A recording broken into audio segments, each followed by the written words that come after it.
नमस्कार संस्कृत मित्रों, स्वागत है आपका आपके यूट्यूब चैनल गीता रिचारिया संस्कृत शिक्षक में। आज हम पढ़ेंगे एट ग्रेड अभ्यास पुस्तिका कक्षा 7वीं अष्टादशा पाठा सुभाषितानी 18 पाठ सुभाषितानी। ये कुछ सुभाषितानियाँ दी हुई हैं, आप इसको पढ़ सकते हो। माता शत्रु पिता वैरी इन वालो न पाठिता न शोभते शवा मध्ये हंस मध्ये वको यथा अधमाः धनमिच्छन्ति धनं मानं च मध्यमाः उत्तमाः मानमिच्छन्ति मानो हि महतां धनं वरमेको गुणीपुत्रो न च मूर्ख शतान्यपि एकस्यन्द्रतमो हन्ति न च तारागणोऽपि रामो राजमणिः सदा विराजते।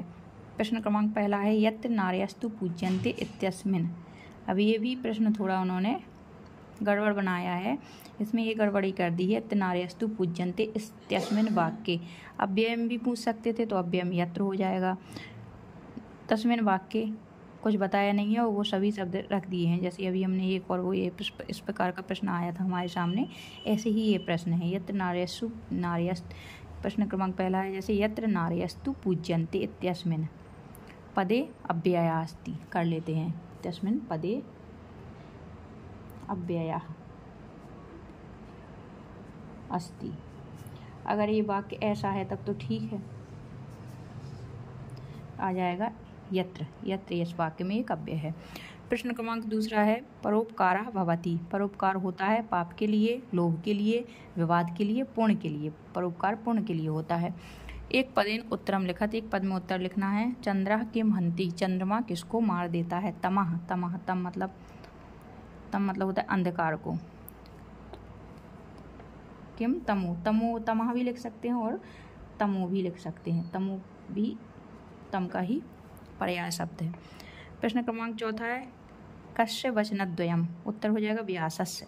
प्रश्न क्रमांक 5वां है मदाय किम। उत्तर हो जाएगा धनम। धनम घमंड के लिए क्या है, धन है। प्रश्न क्रमांक 6वां है मम पुत्रः का। मम पुत्रः का, मेरा पुत्र क्या है, क्षमा। एक वाक्य उत्तरम लिखत, एक वाक्य में उत्तर लिखिए। प्रश्न क्रमांक 7वां है पुरुषः मनः कुत्र कुरुते। पुरुष का पुरुषः मनः कल्याणः कुरुते।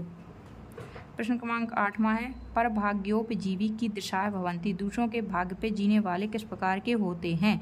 उत्तर हो जाएगा पर भाग्योपजीवी नित्य दुखिताः भवंती। दूसरों के भाग्य पे जीवित रहने वाले लोग हमेशा दुखी रहते।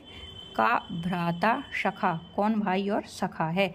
उत्तर हो जाएगा धर्मो भ्राता दया सखा। धर्म भाई है और दया सखा मित्र है। प्रश्न क्रमांक 10वां है पुत्रः की, पुत्र कैसा होना चाहिए। पुत्रः चंद्र सदृशा भवेत्। पुत्र चंद्रमा के समान होना चाहिए। दीर्घ उत्तरम लिखा, दीर्घ उत्तर लिखिए। उचित क्रिया शब्द माध्यमेन अधोलिखित वाक्यानि पूरयत। उचित क्रिया के द्वारा अथवा शब्द के माध्यम से जो नीचे लिखे वाक्य उनको पूरा कीजिए। पुरुषः मनः कल्याणे कुरुते। यत्र नार्यस्तु पूज्यन्ते सडेते मम बान्धवाः पापाय परपीडनाय। अष्टादश पुराणेषु व्यासस्य वचनद्वयम्।